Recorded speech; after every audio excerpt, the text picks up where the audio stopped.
Halo guys, ketemu lagi bersama Mimin di channel kita. Terima kasih telah klik video saya. Semoga kalian diberi kesehatan dan rezeki yang berlimpah. Amin. Pada video kali ini saya akan membacakan 6 bab, yaitu dari bab 3845 sampai 3850. Oke, untuk mempersingkat waktu, saya langsung aja ya. Bab 3845. Ketika Zhang Ermau mendengar ini, hatinya tiba-tiba menjadi sangat rileks. Dia tidak memiliki keterampilan lain, tetapi dia sangat berpengalaman dalam beradaptasi dengan situasi dan membicarakannya. Bagaimanapun, mereka mengandalkan otak dan mulut mereka untuk melakukan pekerjaan mereka. Terkadang ketika Anda bertemu seorang turis yang tidak terlalu pintar, Anda dapat menipu uang pihak lain ke dalam saku Anda dengan sukses 3-5 detik. Namun terkadang jika Anda bertemu dengan turis yang lebih pintar, keterampilan berkedip Zhang Ermau biasanya dapat berhasil dimenangkan. Jadi, dia segera berkata kepada Ye Chen dengan percaya diri, "Tuan Ye, jangan khawatir, saya akan menggunakan keterampilan seumur hidup saya." "Oh tidak, saya harus menggunakan semua keterampilan saya. Bantu Anda untuk menyelesaikan ini." Ye Chen mengangguk dan bertanya kepadanya, "Kamu bawa semua yang kamu mintakan?" Zhang Ermau buru-buru menuju ke tas besar berisi barang yang dibawanya dan berkata dengan rajin, "Tuan Ye, jangan khawatir, semua tentang pria yang saya makan ada di sini." Ye Chen berdiri dan berkata sambil tersenyum, "Oke, bawa semua barangmu bersamaku." Pada saat ini, Bernard Arnault berusia 70 tahun sedang merajuk di sofa di Presiden Suite di Buckingham. Meski dia pernah menjadi orang terkaya di dunia, dalam daftar Forbes, dia tidak murah hati. Untuk menginap di Presiden Suite Istana Buckingham, biaya kamar selama 3 hari sebesar 60 juta. Perilaku menggunakan pisau untuk menyembelih seorang pelanggan membuat Bernard Arnault sangat kesal. Anda tahu, untuk kamar Presiden Suite di tingkat Istana Jinding Buckingham, harga eceran hanya dalam keadaan normal tidak lebih dari 20.000 hingga 30.000 sehari. Dan harga hanya akan lebih rendah jika ada diskon sesekali. Oleh karena itu, harga rumah dalam 3 hari ini hampir 2 kali lipat dengan faktor 100 kali. Bernard Arnault dapat mengatakan dengan penuh tanggung jawab bahwa ini adalah kamar presiden paling mahal di dunia, bukan salah satunya. Hanya karena dia dibantai karena terlalu banyak uang, lelaki tua itu duduk di sofa dan terus-menerus mengeluh kepada kepala pelayannya. "Ini tempat yang sangat kecil. Suite presiden dari hotel bintang 5 berani menjual begitu mahal. Dubai 7 Star Arab Saudi Hotel, harga presiden suite tingkat atas kurang lebih dari separuh darinya. Dan presiden suite di sana jauh lebih baik daripada di sini dalam hal ukuran dan dekorasi." Pengurus rumah tangga berkata dengan tatapan tak berdaya, "Tuan, apakah Anda tidak mengerti cara mereka? Tidak ada lain selain meminjam antusiasme semua orang untuk peremajaan ini dan mati-matian untuk menghasilkan banyak uang. Mengatakan bahwa harga rumah sangat mahal dan setiap cucian dikenakan biaya, itu 10.000 euro dianggap sebagai bandit dan perampokan di abad pertengahan, dan mereka tidak begitu kejam." Bernard Arnault sedikit mengangguk dan berkata dengan ekspresi tidak senang, "Demi peremajaan, saya hanya bisa menanggung ini sebentar." Pengurus rumah tangga berburu-buru berkata, "Tuan, apakah peremajaan ini benar-benar ajaib?" "Tentu saja," Bernard Arnault berkata dengan serius. "Keluarga kerajaan Nordik telah mengungkapkan semua catatan medis ratu tua di kelas atas. Ratu lama telah diracuni untuk waktu yang lama. Kandungan racun dalam tubuhnya telah sangat tinggi. Penanggung jawab tim medis saya sangat serius. Setelah mengevaluasi semua catatan medis, saya pikir dalam hal ini Bahkan jika tim medis terbaik dunia disatukan, tidak mungkin dapat menyelamatkannya. Tetapi dia hanya mengambil sebagian kecil dari pil peremajaan, dan racun dalam tubuhnya benar-benar hilang. Fungsi tubuhnya juga sangat jelas meningkat. Ini sangat luar biasa.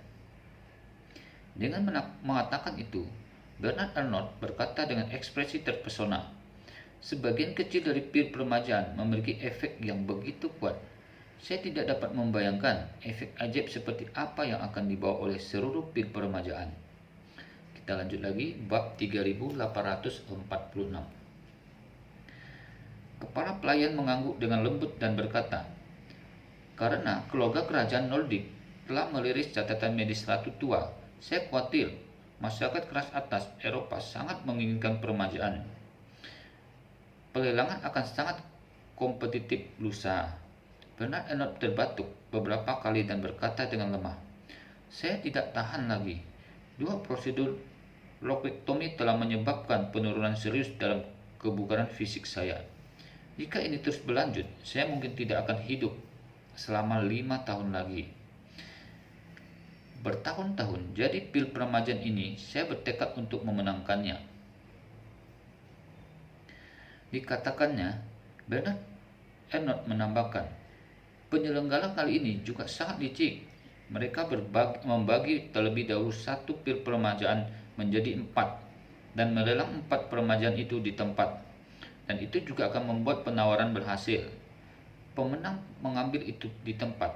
Pada saat itu, saya akan memiliki kesempatan untuk menyaksikan efek sebenarnya dari pil peremajaan.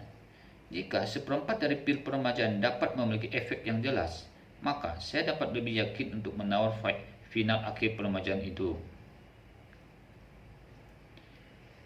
Bernard Arnault menderita kanker paru-paru stasiun awal beberapa tahun yang lalu. Karena ditemukan lebih awal, dokter melakukan lobektomi dan mengangkat salah satu dari 5 lobus paru-parunya. Namun, yang mengingatkannya adalah bahwa hanya 2 tahun kemudian, dia menemukan tumor paru-paru lagi, hingga atas rekomendasi dokter, dia harus menjalani laktonomi kedua. Sekarang, meski tumor di tubuhnya telah diangkat sepenuhnya, ia juga kehilangan 2 lobus paru-paru yang sangat mengurangi kondisi fisiknya. Selain itu, Bernard Arnault juga harus khawatir dengan kembalinya sel kanker, karena dia sudah pernah kambuh lagi. Jika dia melakukannya lagi, dia mungkin tidak bisa lagi menggunakan reseksi sebagai obat radikal dan hanya bisa memilih terapi paliatif. Dalam hal ini, rentang hidupnya juga akan sangat berkurang. Jadi, kali ini dia juga pasti akan memenangkan pil peremajaan. Pada saat ini, bel pintu berdering tiba-tiba di kamar. Kepala pelayan Bernard Arnault segera bangkit dan pergi ke pintu untuk membuka celah. Pada saat ini, berdiri 2 pintu, 2 pria, 1 tinggi dan 1 pendek. Yang lebih tinggi adalah Ye Chen, dan yang lebih pendek adalah Zhang Elmo. Pengurus rumah tangga melihat bahwa Ye Chen tidak mengenakan kostum pelayan, jadi dia bertanya dengan heran, "Siapakah kamu?" Ye Chen berkata dengan acuh tak acuh, "Saya adalah direktur bisnis penyelenggara lelang. Ada beberapa hal yang harus saya datangi dan bicarakan dengan Tuan Arnault." Kepala pelayan bertanya dengan curiga, "Bagaimana Anda membuktikan bahwa Anda adalah anggota staf? Apakah Anda memiliki dokumen yang relevan?" Ye Chen tersenyum dan berkata, "Anda pasti telah melihatnya ketika Anda datang. Sekarang seluruh istana Buckingham berada di bawah darurat militer. Tidak mungkin untuk masuk tanpa staf internal, dan saya tidak akan menyembunyikannya dari Anda. Saya di sini kali ini untuk mewakili bos kami. Bos ada di sini dan hal-hal yang sangat penting yang harus dikomunikasikan kepada Pak Arnault terlebih dahulu. Jika tidak, maka akan mempengaruhi keikutsertaan Pak Arnault dalam penyelenggaraan lusa." Ketika pengurus rumah tangga mendengar Ye Chen mengatakan ini, penjaga di hatinya banyak menghilang. Ketika mereka datang, mereka memang melihat pekerjaan keamanan hotel. Setiap penumpang yang datang harus memeriksa barang bawaan mereka. melakukan pemeriksaan keamanan yang lengkap dan check-in memang sangat ketat. Jika bukan karena staf tidak mungkin untuk masuk. Jadi dia membuka pintu dan membawa keduanya masuk. Pada saat yang sama, dia memperkenalkan Bernard Arnault di sofa. Pak, keduanya adalah staf pelelangan, mengatakan bahwa ada hal penting untuk diberitahukan kepada Anda. Wawancara. Bernard Arnault sedikit mengangguk. Melihat Ye Chen dan Zhang Elmao, satu dengan kepala terangkat dan ekspresinya acuh tak acuh, dan yang lain dengan sedikit gugup. Jadi dia menebak bahwa Ye Chen yang tinggi pastilah mereka berdua. Jadi dia memandang Ye Chen dan berkata, "Tuan, jika Anda memiliki sesuatu, tolong katakan padaku dengan jujur." Kita lanjut lagi ke bab 3847. Ye Chen memandang Bernard Arnault dan tersenyum. "Tuan Arnault, bos kami meminta saya untuk datang dan merekomendasikan beberapa buku antik Cina kepada Anda. Lihat apa yang lebih Anda minati. Harganya lebih tinggi, saya pasti akan memberi Anda diskon tertentu." Bernard Arnault berpikir bahwa dua orang yang datang ke sini untuk menjual barang dan tiba-tiba bertanya dengan ekspresi terkejut. "Apa maksudmu? Apakah kamu masih melakukan penjualan dari pintu ke pintu?" Ye Chen mengangguk dan tersenyum dan berkata, "Itu salah, dan ini adalah penjualan pribadi pintu ke pintu yang khusus untukmu." Setelah itu, Ye Chen memberi isyarat kepada Zhang Elmao di sebelahnya dan berkata, "Ayo, Zhang Elmao, ambil semua barang berhargamu dan tunjukkan pada Tuan Arnault." Zhang Elmao buru-buru membentangkan tas besar yang baru saja dia dipegang dan langsung ditaruhkan ke tanah. Zhang Elmao biasanya mendirikan kios dan dia menggunakan tabrak meja besar dengan banyak peluang dan ujungnya. Jika berangin atau hujan, atau jika pembeli datang untuk menyelesaikan akun setelah musim gugur, dia dapat langsung meraih ke empat sudut tabrak meja, menyetirnya ke bahu dan melarikan diri. Apalagi setelah pusat perhatian mereka berlalu, bungkusan itu terlempar ke tanah dan bisnis bisa segera dimulai. Ini yang pasti dapat dianggap sebagai barang yang harus dimiliki oleh perjalanan rumah tangga dan mendirikan kios. Bernard Arnault tidak berpikir bahwa dia telah datang jauh-jauh untuk berpartisipasi dalam pir peremajaan yang sangat menarik. Hanya untuk menemukan promosi penjual dari pintu ke pintu yang begitu rendah. Dia menuju ke tempat Zhang Elmao yang compang-camping, mengerutkan kening dan berkata, "Sampah macam apa ini?" Ye Chen tersenyum dan berkata, "Semuanya adalah buku antik yang tak ternilai harganya." "Apa?" Bernard Arnault menuju ke botol anggur perunggu dan bertanya, "Cangkir perunggu ini patah di kaki. Coba lihat lebih dekat. Semuanya plastik." Zhang Elmao melihat ke bawah, panik dan dengan cepat berkata kepada Ye Chen dengan suara rendah, "Tuan Ye, ini kualitas kumpulan barang ini tidak terlalu bagus. Saya kira itu yang saya pikirkan." Dikemas bersama dan secara tidak sengaja menjatuhkannya. Setelah selesai berbicara, dia bertanya kepada Ye Chen, "Tuan Ye, pria asing tua ini cukup baik. Apa yang harus saya lakukan sekarang setelah dia ketahuan?" Ketika Zhang Elmao keluar untuk diculik, dia paling takut ketahuan di tempat atau ditangkap di tempat. Jual beli adalah tentang membeli dan pergi, dan semua waktu dihabiskan sebelum konsumen membayar tagihan. Oleh karena itu, dalam persepsinya, jika tidak ada kesalahan sebelum membayar tagihan, sekali terjadi kesalahan, itu sama dengan kehilangan pelanggan sepenuhnya. Namun, Ye Chen tidak peduli tentang ini. Dia langsung berkata kepada Zhang Elmao, "Jangan bicara, biarkan aku yang bicara." Setelah selesai berbicara, Ye Chen langsung mengambil botol anggur perunggu imitasi plastik dan diperkenalkan Bernard Arnault dengan sangat serius. "Tuan Arnault, ini adalah botol anggur yang diukir satu persatu sesuai dengan budaya perunggu Tiongkok dan dinasti Shang kita. Kalian juga tahu bahwa perunggu negara kita adalah peninggalan budaya yang sangat-sangat berharga. Dan sama sekali tidak mungkin untuk diedarkan dan dijual. Jadi, kami hanya bisa menjual kerajinan tangan satu-satunya ini kepada teman-teman asing. Oke, kita lanjut lagi. Bab 3848. Setelah berbicara, Ye Chen menunjuk ke sudut yang kehilangan dan menjelaskan. Lihat, alasan mengapa kami menggunakan plastik sebagai bahan baku adalah untuk menanggapi konservasi energi dan pelindungan lingkungan, serta konsep global netralitas karbon dan puncak karbon. Lihat, plastik tampaknya tidak berharga, tetapi semua terbuat dari bahan yang dapat terurai dengan hayati dan tidak mencemari lingkungan. Mereka benar-benar kerajinan hijau. Setelah mengatakan itu, Ye Chen melanjutkan, dalam keadaan normal, kami akan menjual produk ini seharga 18 juta. Tetapi juga telah melihat bahwa ini sekarang lebih menjadi produk yang rusak. Jadi saya akan membeli Anda diskon tertentu. Anda dapat mengambilnya 17,88 juta.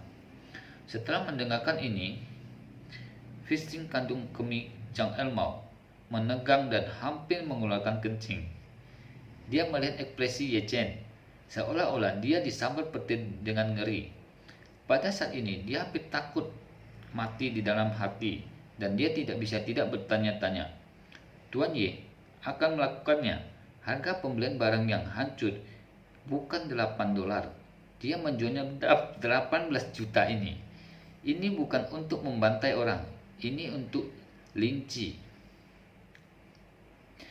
Ekspresi Bernard Arnault seperti anjing, dan dia melambaikan tangannya dengan kesal dan berkata, tidak apa-apa, saya mohon Anda berhenti menghina IQ saya. Anda meninggalkan kamar saya dan jika ada sampah, tolong Anda ambil semuanya. Saya tidak membutuhkannya.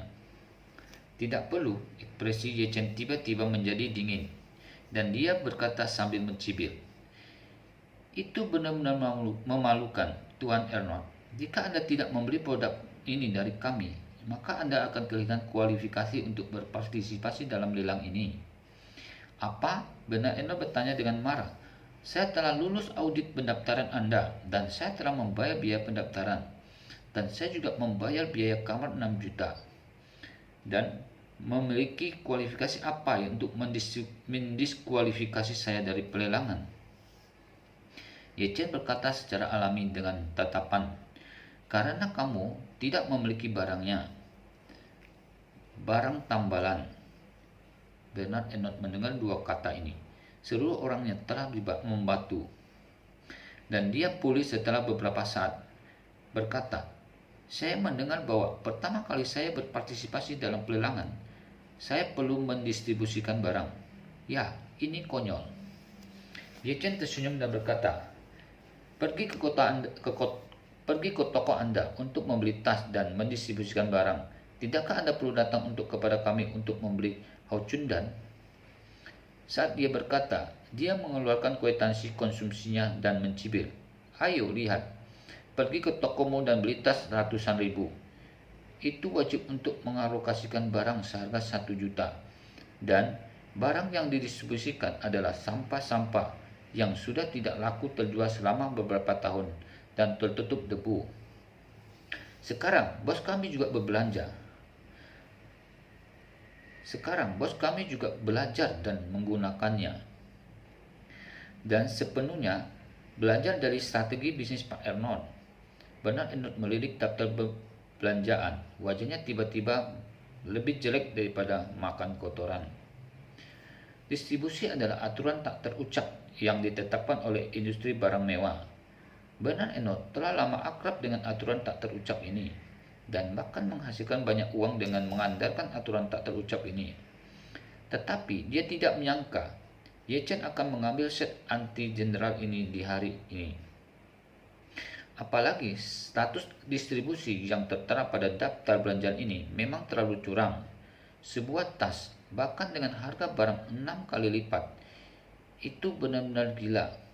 Jadi dia berkata dengan tatapan malu, ini setahu saya, kuota distribusi normal sedikit beberapa kali lebih tinggi dari harga umum. Untuk paket puluhan ribu RMB, 200.000 sudah cukup. Saya tidak tahu mengapa saya harus membagikan 1 juta di sini. Mungkin perilaku toko itu sendiri. Ye Chen melambaikan tangannya. Anda tidak perlu menjelaskan terlalu banyak. Sekarang bos kami hanya memberi Anda 2 pilihan. Jika Anda ingin berpartisipasi dalam lelang di pil peremajaan, Anda harus menyelesaikan distribusi. Jika tidak, kami akan mengaturnya untuk Anda sekarang. Setelah check out, kami akan mengembalikan semua biaya yang Anda bayarkan. Bernard Arnault buru-buru berkata, hanya industri barang mewah yang memiliki aturan distribusi. Distribusi barang di industri barang mewah juga merupakan langkah yang tidak berdaya.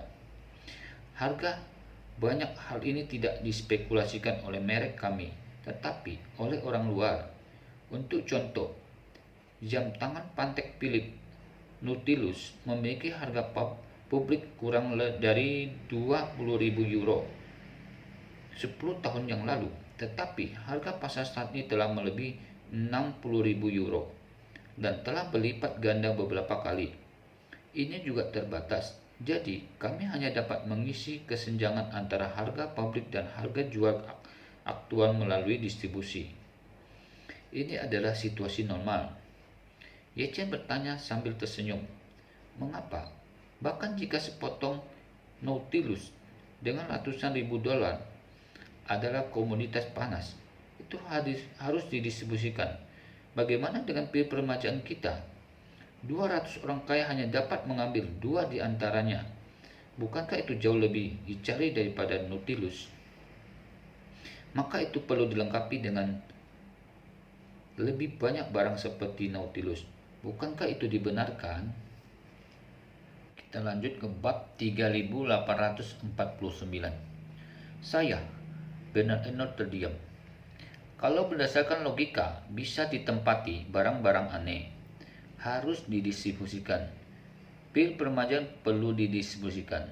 Memang hal yang biasa. Bernard Arnault tidak dapat menemukan alasan untuk membantah secara tiba-tiba.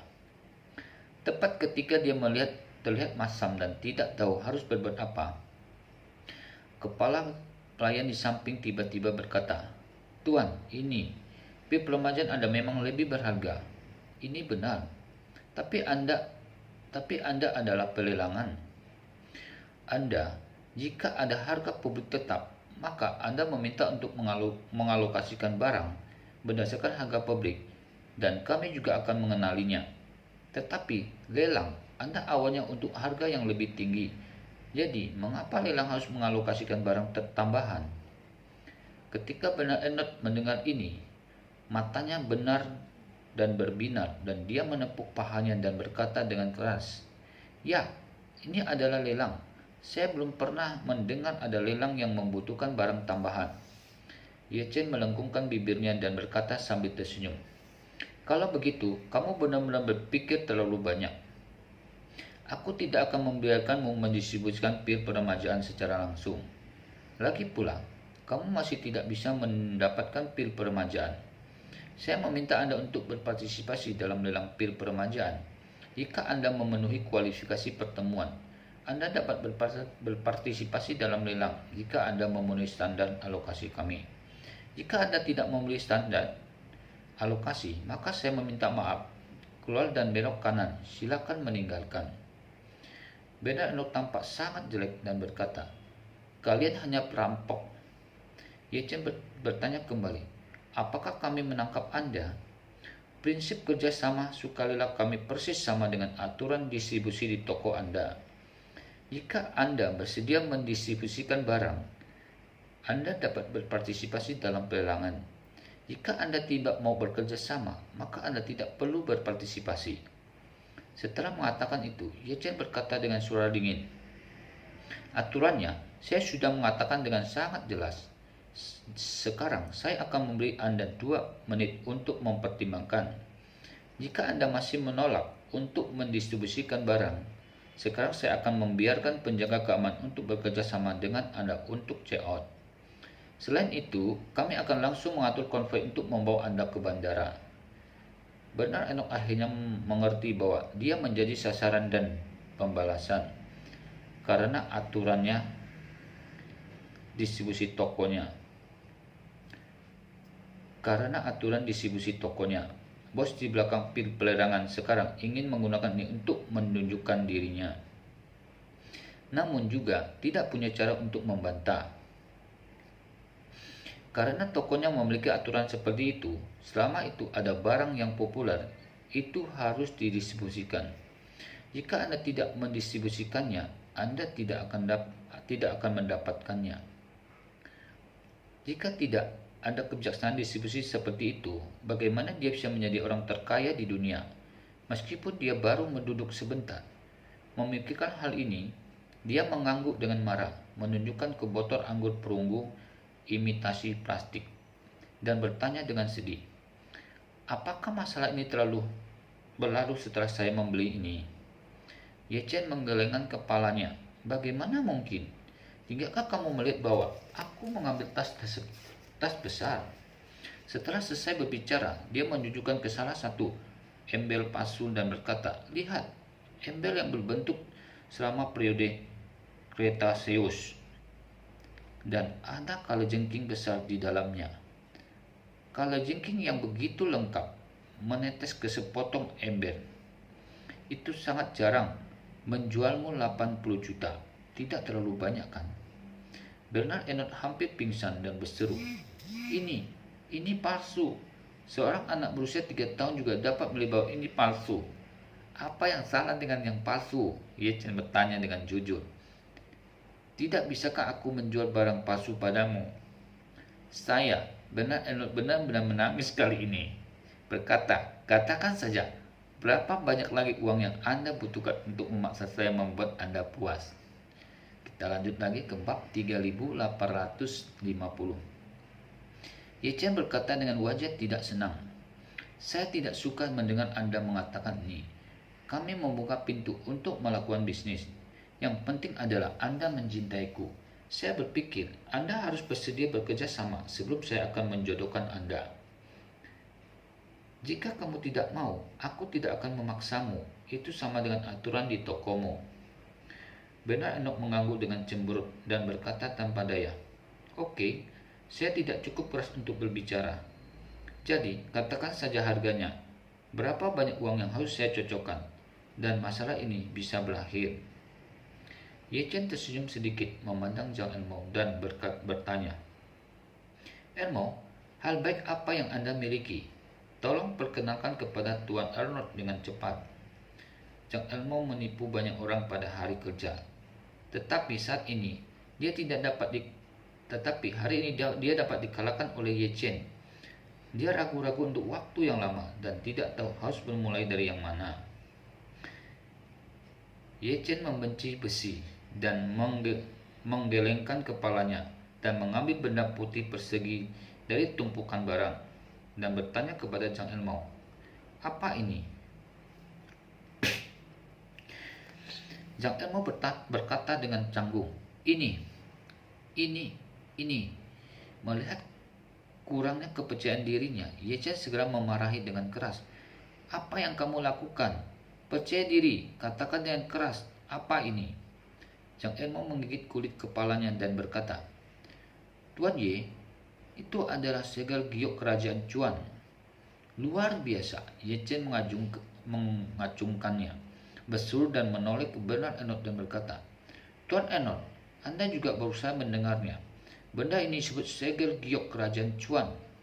Dalam legenda, Qin Shi Huang lah yang memerintahkan Li Si untuk memahatnya. Ini adalah salah satu peninggalan budaya paling berharga di Tiongkok. Ini sangat penting. Saya memperkirakan 3-5 miliar. Ya, jelas tidak mungkin.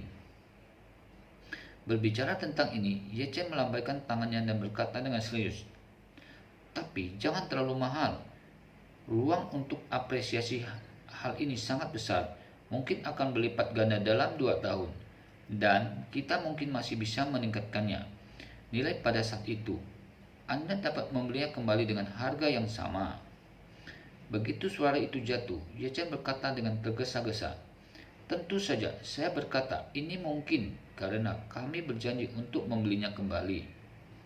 Ye Chen menambahkan juga, seperti yang saya katakan barusan, segel giok yang dikabarkan ini adalah legenda. Karena itu adalah legenda, tentu saja tidak ada cara untuk membedakan yang benar dari yang salah. Jadi kami tidak menjanjikan kesetiaan. Bernard Arnault tersenyum cemberut dan bertanya kepada Ye Chen, Tuan ini, Anda dapat menghasilkan uang untuk saya, tetapi Anda tidak perlu menghina IQ saya kan? Ye Chen berkata dengan sangat serius, bagaimana Anda bisa mengatakan itu? Apa yang kami lakukan dalam bisnis adalah kejujuran, yaitu disebut kejujuran, karena saya ingin menjual barang ini kepada Anda. Saya harus menjelaskan situasi kepada Anda dengan jelas. Jika perselisihan ini tidak baik untuk Anda ataupun saya. Jadi, Anda harus menyetujui hal ini, memastikan tidak ada masalah dengan hal ini. Dan jika Anda membelinya dengan sukarela dan tidak akan bertobat, saya akan menjualnya kepada Anda. Bernard Arnault benar-benar pingsan. Dia mengerti cara Ye Chen. Dia tidak hanya harus menjual tumpukan sampah ini untuk dirinya sendiri dengan harga yang sangat tinggi, tetapi dia juga harus menunjukkan kesetiaannya dan bahkan menunjukkan bahwa dia percaya hal itu benar, yang sama dengan menyerahkan separuh hak purna jual. Pelindungan hak ini bukan hanya mencoba menipu. Pada saat yang sama menghasilkan uang, apa Anda harus memisahkan semua darinya? Memikirkan hal ini, dia bertanya dengan marah, ini adalah bagaimana bos Anda melakukan bisnis. Saya dapat mengerti bahwa jika saya meminta saya untuk mendistribusikan barang sebagai pembalasan, tetapi apakah Anda masih ingat, saya mendistribusikan ratusan juta barang. Lagi, apa yang keterlaluan adalah barang-barang Anda semua palsu. Toko saya tidak pernah menjual barang-barang palsu, tidak peduli seberapa tinggi persyaratan distribusinya. Wajah Ye Chen menjadi gelap dan dia segera memasukkan segel Xuan Baiyu ke dalam pelukan Zhang Elmao dan berkata, Zhang Elmao, karena orang asing tua ini tidak percaya bahwa barang-barang kami benar, maka kami tidak dapat menjualnya kepadanya. Kamu singkirkan semua ini. Ayo pergi. Bernard Arnault tampak tercengang. Dia tidak berpikir bahwa Ye Chen akan menabrak dan menghina IQ-nya, tetapi ini memalingkan wajahnya terlebih dahulu. Tepat ketika dia masih belum pulih, Ye Chen mengeluarkan ponsel dan menelpon Chen Shikai secara langsung. Chen Shikai telah menunggu di sana, jadi dia menjawab dengan sekejap dan telepon terhubung. Ye Chen berkata, Tuan Chen, nomor 016